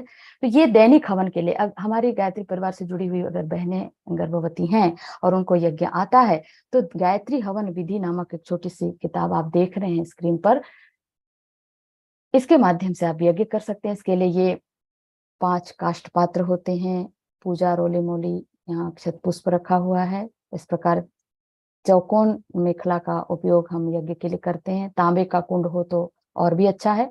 शुद्ध घृत का उपयोग करें, थोड़ा ही करें पर शुद्ध होना चाहिए। लकड़ी आम, गूलर, पीपल, बरगद अलग अलग उद्देश्य के लिए किया जाता है, आम की लकड़ी से करते हैं। और ये सामग्री, इसके संबंध में आपके मन में आ रहा है कि मुझे यज्ञ करना ही चाहिए, करने का मन आपका अगर बन रहा हो तो आप अपने अपने माँ की पाठशाला ग्रुप में शेयर करिए, पूछिए उसमें कि मुझे यज्ञ करना है तो मैं कैसे सीखूं। तो आपको कर्मकांड भास्कर नामक एक एप्लीकेशन को आपको प्ले स्टोर में जाकर के आप उसे डाउनलोड करें और उसमें मंत्र भी लिखा हुआ मिलेगा और उसकी ध्वनि भी, किस तरीके से उसका उच्चारण करना है ये मिलेगा। तो इससे आप मंत्र सीख जाएंगे। और शांति कुंज वीडियो चैनल को आप सब्सक्राइब कर लें, जिससे उसमें कैसे यज्ञ करते हैं, उसकी प्रक्रिया क्या है, भावना क्या करेंगे, सब कुछ उसमें भी है। तो आप इसे आराम से घर बैठे सीख सकते हैं। इससे बच्चा वैदिक मंत्रों को भी सीखेगा, आपका सीखना भी हो जाएगा, बच्चे को सिखाना भी हो जाएगा, साथ में आप यज्ञ कर्मकांड भी सीख जाएंगे। तो ढेरों इसके फायदे हैं। गर्भ पुष्टि यज्ञ सामग्री, ये जितनी सामग्री है इसे आप स्क्रीनशॉट भी ले सकते हैं और इन सामग्रियों को बराबर बराबर मात्रा में लेकर के जौ कूट बना लीजिए। गर्भ पुष्टि हवन सामग्री 30 ग्राम, सामान्य हवन सामग्री 10 ग्राम, और 30 ग्राम घी मिला करके एक डिब्बे में भर लीजिए और उसे यज्ञ कीजिए। ये बगल में आप देख रहे हैं एक बहन गर्भ पुष्टि यज्ञ कर रही है। ये यज्ञ से बहुत प्रभावित हुई, हमने इसका गर्भ संस्कार कराया था, यज्ञ और गायत्री मंत्र से बहुत प्रभावित हुई और उन्होंने कहा कि दीदी मुझे यज्ञ करना है, पर मुझे तो कर्मकांड नहीं आता, मैं तो बहुत ज्यादा मंत्र नहीं जानती, तो मेरे लिए क्या है, मैं कैसे करूं जिससे मेरे शिशु को इसका लाभ मिले। तो हमने उसको एक छोटा यज्ञ की प्रक्रिया बताई थी। तो ये बहन पूरे 6 माह यज्ञ करी। ये भोग भी लगाती थी इसमें, बलि वैश्व यज्ञ जिसके बारे में आपको बताया जा चुका होगा। नहा धो करके जब आप पवित्रता के साथ भोजन बनाते हैं, उसके 5 कौर निकाल करके 5 रोटी अगर आप बनाते हैं तो 5 टुकड़े निकाल करके ओम भूर्भुवस्सुवः तत्सवितुर्वरेण्यं भर्गो देवस्य धीमहि धियो यो न प्रचोदयात् स्वाहा इदम ब्रह्मणे इदम नमः। दूसरी कौर लेते हैं देवेभ्य, तीसरी ऋषिभ्य, चौथी नरेभ्य और 5वीं भूतेभ्य इदम नमः। तो वो क्या करती है, वो भोग भी लगा लेती है, साथ में 24 बार गायत्री मंत्र से आहुति भी दे देती है और गर्भ पुष्टि यज्ञ भी कर लेती है। सामग्री में ही गर्भ पुष्टि यज्ञ की सामग्री भी मिला करके और उसमें पहले वो भोग लगाती है, फिर बाकी सामग्री फिर वो हवन करती है, आहुति देती है। तो इस प्रकार भी अगर आप चाहते हैं कि हम भी यज्ञ करना चाहते हैं, तो ये अगर विधि आपको सरल लगता है तो आप जरूर ग्रुप में पूछें, उसका समाधान किया जाएगा। क्योंकि प्रतिदिन संपूर्ण यज्ञ करने में समस्याएं आती हैं, समय की कमी हो जाती है, कर्मकांड का अभ्यास नहीं होता, बहुत सारी तैयारियां लगती हैं, स्थान भी अगर घर में नहीं है तो बहुत सारी दिक्कतें आती है। तो इस उद्देश्य से भी ये छोटा यज्ञ बहुत ही फायदेमंद है, कर सकते हैं। जो बड़ा यज्ञ कर सकते हैं वे तो बड़ा यज्ञ ही करें, क्योंकि हमारा सृष्टि, हमारा ब्रह्मांड बहुत बड़ा है। अगर आपके माध्यम से नित्य बड़ा यज्ञ होगा तो ये पर्यावरण का परिष्कार ही होगा, परिष्कार होगा तो वो आवश्यक भी है। कुछ इतने मंत्रों के माध्यम से भी आप छोटा यज्ञ कर सकते हैं। तो इसके लिए 12 मिनट 15 मिनट का समय लगता है, जब आप सीख जाएंगे तो बहुत ही कम समय लगेगा। जिनको आता है वो ऐसे 24 मंत्रों के साथ भी करते हैं, आधा घंटा का समय लगता है। ये सीखने के ऊपर है, आप कितना जल्दी सीख सकते हैं मंत्रों को, उसके आधार पर कर सकते हैं। पर यह अनिवार्य नहीं कि सभी मंत्रों को एक साथ सीखें, जितना जितना आपको आता जाए, सीखते जाए, उतने उतने मंत्रों को करते जाए। अन्यथा गायत्री मंत्र से चालू करें, दीपक प्रज्वलित करें, गायत्री मंत्र बोलते हुए आप जल का सिंचन करें, गायत्री मंत्र बोलते हुए आप आहुति दें और अंत में प्रणाम कर लें, शुभकामनाएं कर लें। ऐसा भी आप शुरू कर सकते हैं। ऐसा टोकरी में सामान भर लेते हैं और फिर 5 मिनट की तैयारी में छोटा यज्ञ कर लेते हैं। ये सब अगर आपको लगता है समय लगता है कि ये सब हमसे नहीं हो पाएगा, तो एक सरल काम आपको बता देते हैं। इधर राइट साइड में आपको थाली में दीपक दिखाई दे रहे हैं। आप गुरुवार को या जो भी आपका इष्टवार होगा उसमें आप 5 दीपक जला करके बैठ जाएं। नित्य पूजन अर्चन का जो आपका क्रम होता है उसे कर लें।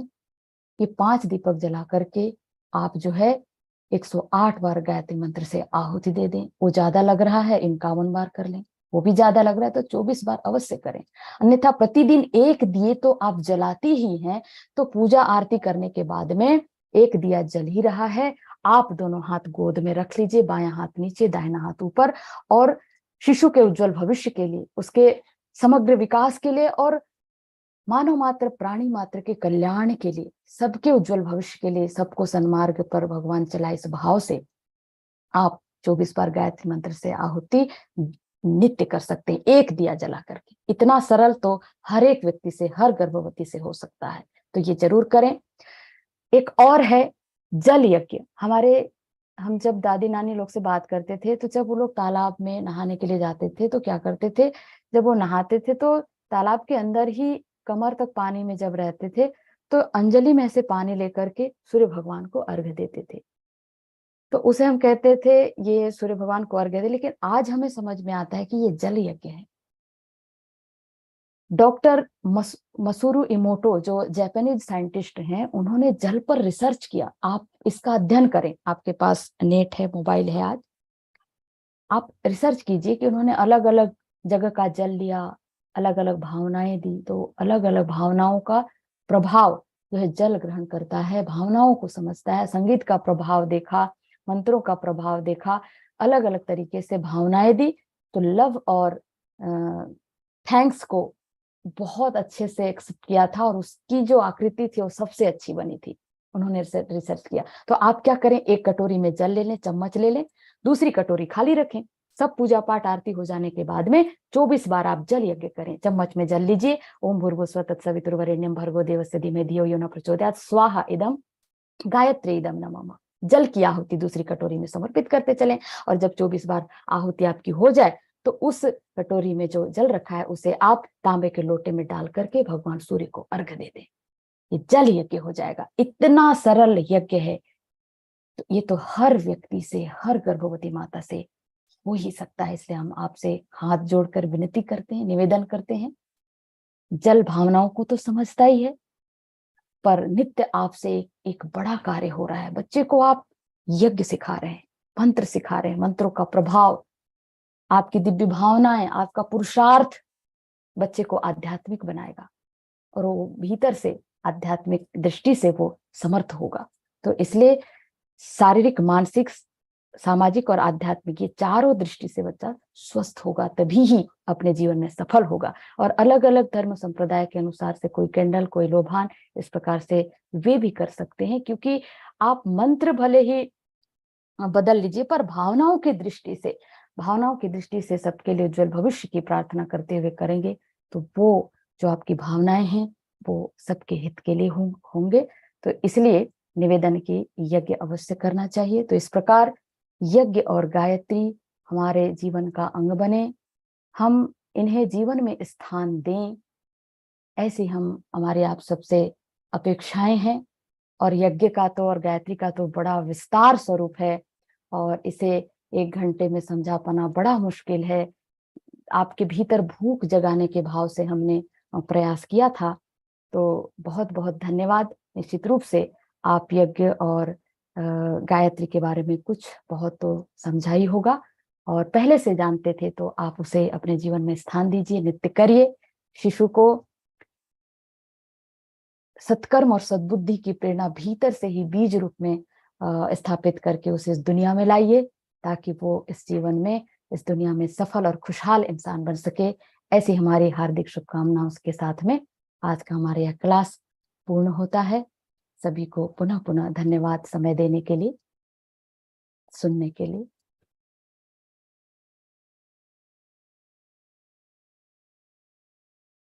आपके मन में, किसी के मन में कोई प्रश्न हो तो आप जरूर पूछ सकते हैं कि गायत्री मंत्र जप से हो लेकर के यज्ञ जो अभी आपने सुना, उससे संबंधित कोई प्रश्न आपके मन में हो तो आप बेशक पूछ सकते हैं। अभी हमारे पास 10 मिनट है टाइम। हमको समझाने में कोई दिक्कत हुई होगी, आपको कुछ समझ में नहीं आया होगा, तो आप पूछ सकते हैं। हमें समझ में आएगा तो आपको उत्तर देंगे। पुष्पा दीदी। जी जी जी दीदी, अभी बहनों के प्रश्न आए थे कि हम प्रतिदिन हवन कर सकते हैं क्या, तो वो तो आपने अभी बता दिया, उनके जो प्रश्न का सॉल्यूशन निकल गया। और हम चाहेंगे, बहुत बहुत धन्यवाद दीदी आपका, कि बहुत ही बेहतरीन तरीके से आपने विषय को बताया और समझाया हमें कि इसके प्रभाव जो है वो गर्भवती माता पे और गर्भस्थ शिशु पे क्या पड़ता है, कैसे पड़ता है, और हमें हवन क्यों करना चाहिए, प्रतिदिन करे तो इसके क्या लाभ है। बहुत बहुत धन्यवाद दीदी, बहुत ही सरलता से, धन्यवाद दीदी। सहजता से आपने बहुत ही अच्छे से समझाया हमें, बताया हमें। हम चाहेंगे कि जितने भी हमारी गर्भवती माताएं इस ग्रुप में, जो माँ की पाठशाला ग्रुप है उसमें नहीं जुड़ पाई हैं, तो वो अपना नंबर मैसेज कर दीजिएगा ताकि हम आपको जोड़ सके। और जो भी आपके प्रश्न हैं जो आज आपको दीदी ने बताया, ऐसे तो कोई प्रश्न नहीं होंगे क्योंकि इतने बेहतरीन तरीके से दीदी ने बताया, फिर भी अगर कोई प्रश्न है तो आप पूछ सकते हैं। आप अपनी समस्या का समाधान कर सकते हैं, जानकारी ले सकते हैं। और यज्ञ सामग्री से भी संबंधित अगर आपको कोई चीज जाननी है, पूछनी है, तो भी आप पूछ सकते हैं।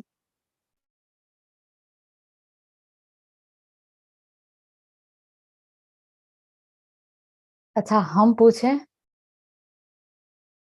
हम पूछ सकते हैं क्या?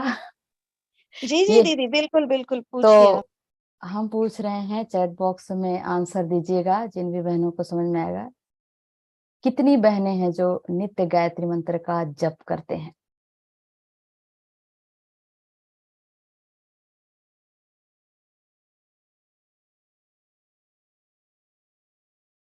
बताइए। बहुत बढ़िया। ध्यान भी करते हैं, बहुत ही अच्छा, बहुत बढ़िया। बढ़िया, सबके आंसर्स आ रहे हैं दीदी।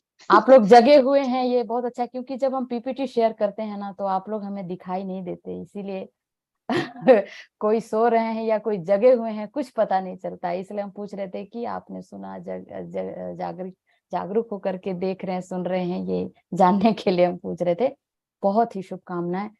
इस बार जो शिशु लोग आने वाले हैं ना, बच्चे जो आने वाले हैं ना, बहुत ही शानदार बच्चे आएंगे इस दुनिया में, क्योंकि आप लोग बहुत अच्छे से प्रयास कर रहे हैं, मेहनत कर रहे हैं। सच में बहुत गदगद होकर आप सबको हम हृदय से धन्यवाद ज्ञापित करते हैं।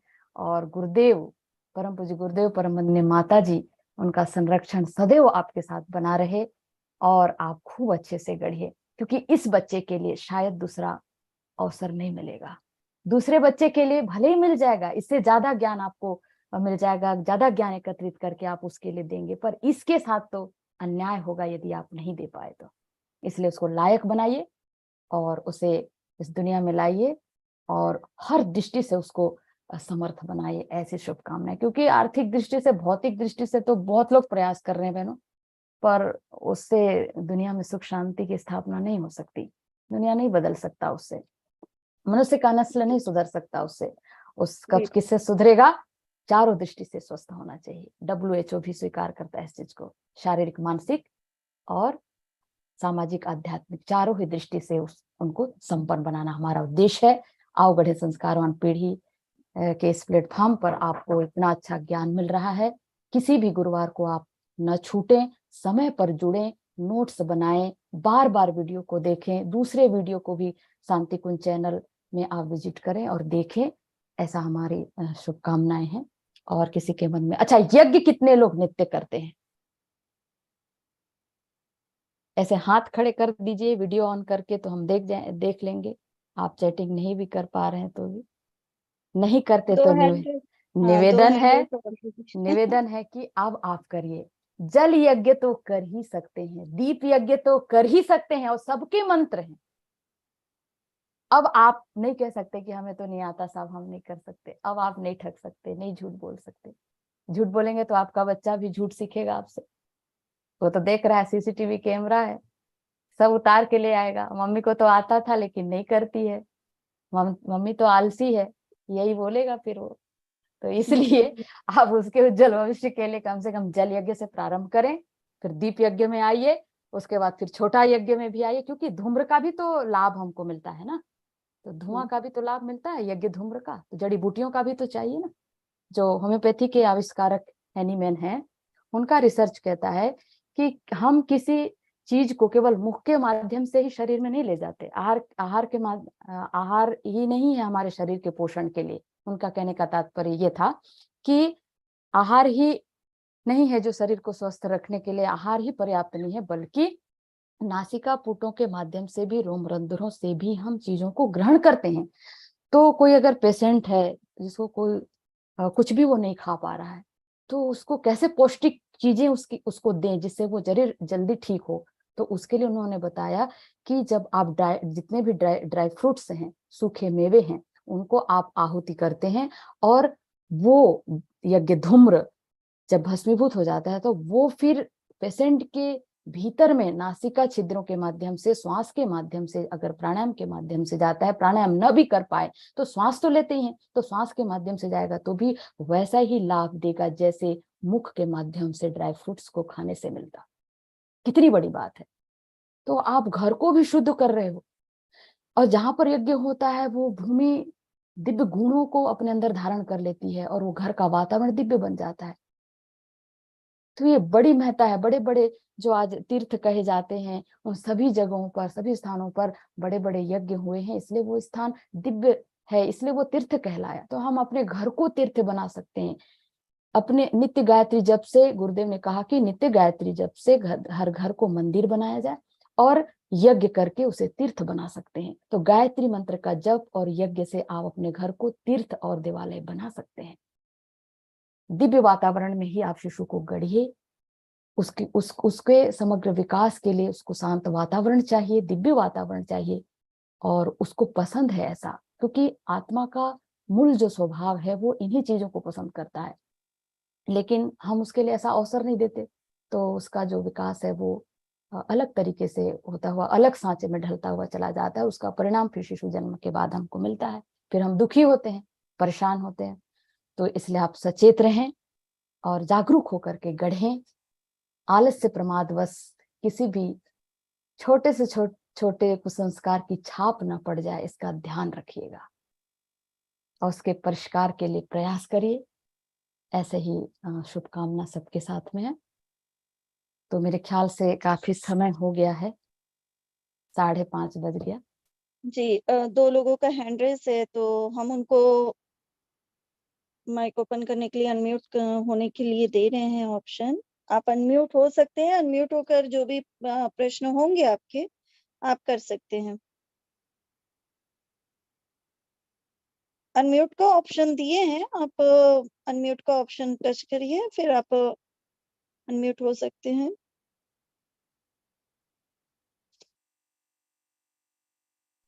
जी, और किसी का कोई प्रश्न हो तो आप पूछ सकते हैं।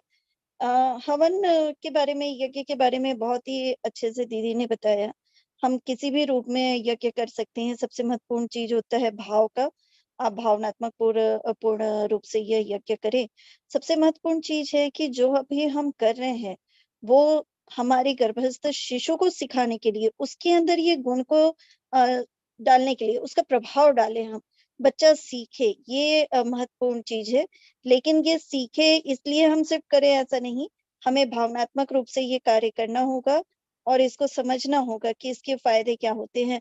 अक्सर हम देखने लगे हैं आजकल के बच्चे जो होते हैं बहुत जल्दी हाइपर हो जाते हैं, बहुत चिड़चिड़े हो जाते हैं। लेकिन अब जब ध्यान और यज्ञ करेंगे तो इसका प्रभाव भी आप देखेंगे कि बच्चा जो है वो समझदार होगा, शांत स्वभाव का होगा, देने वाला होगा, जैसे दीदी ने कहा। और आप धीरे-धीरे आप देखते जाइए कि कैसे उसके अंदर गायत्री और यज्ञ का प्रभाव जो है वो कितनी गहराई तक पड़ा हुआ है।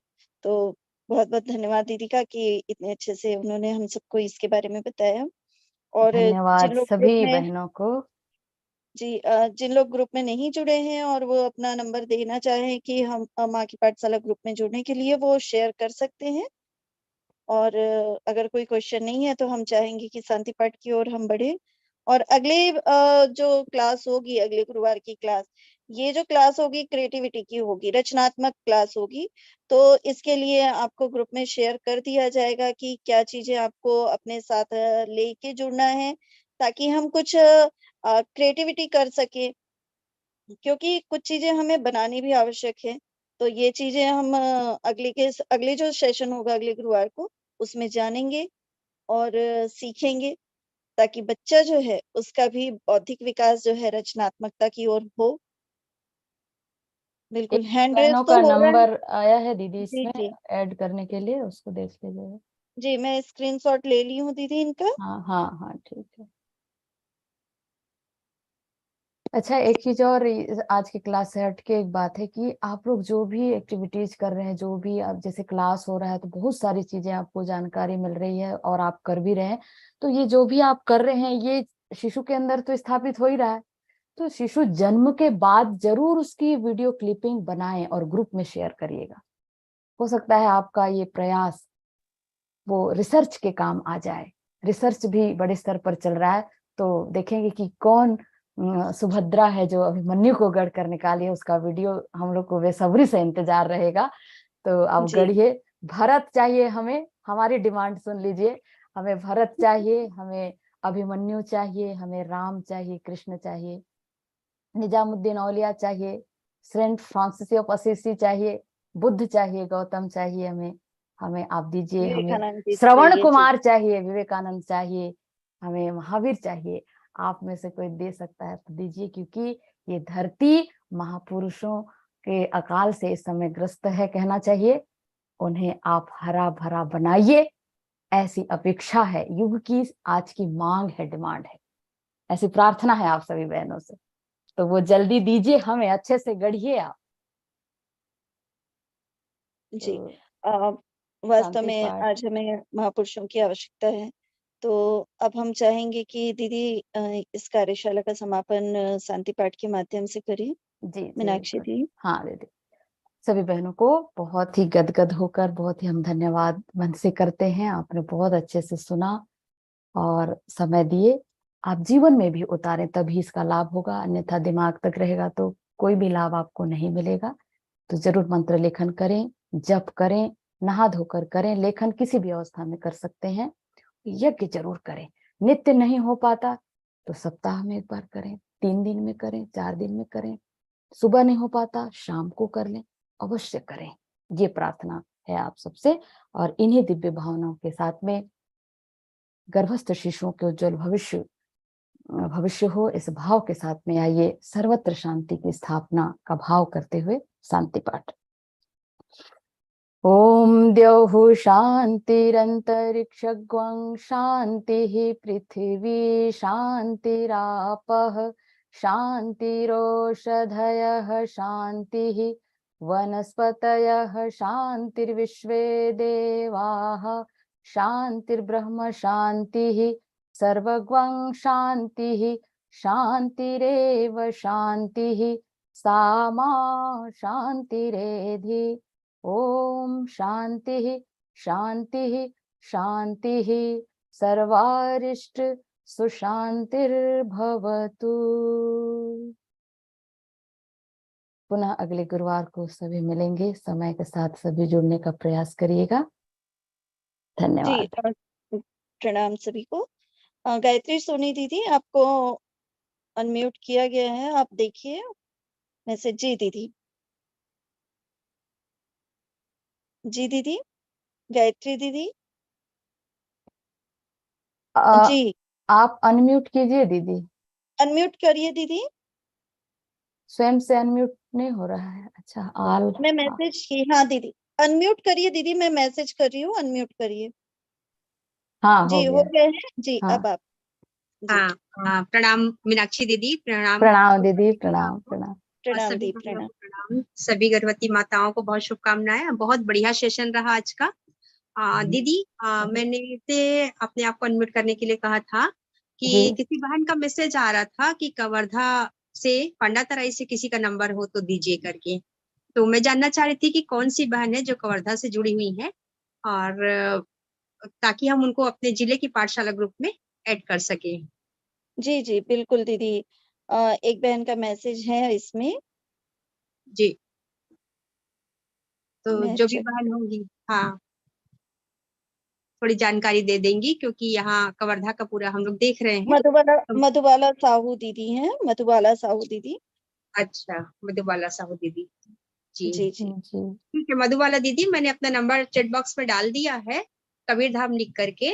आप उस नंबर को अपने ले लीजिएगा और मेरे को कॉल कीजिएगा, ताकि मैं आपको ग्रुप में ऐड कर सकूं। जी मधुबाला दीदी जो हैं वो ऑलरेडी ग्रुप में ऐड हैं। शायद वो किसी और काम से आपसे बात करना चाहते हैं, लेकिन अगर वो वहाँ की माँ की पाठशाला में भी ग्रुप में ऐड होते हैं तो अच्छी बात है। मैं एक बार उनको अनम्यूट करती हूँ। जी वो दीदी। जी मधुबाला दी, आपको अनम्यूट किया गया है, मैसेज दिए हैं। जी जी दीदी। जी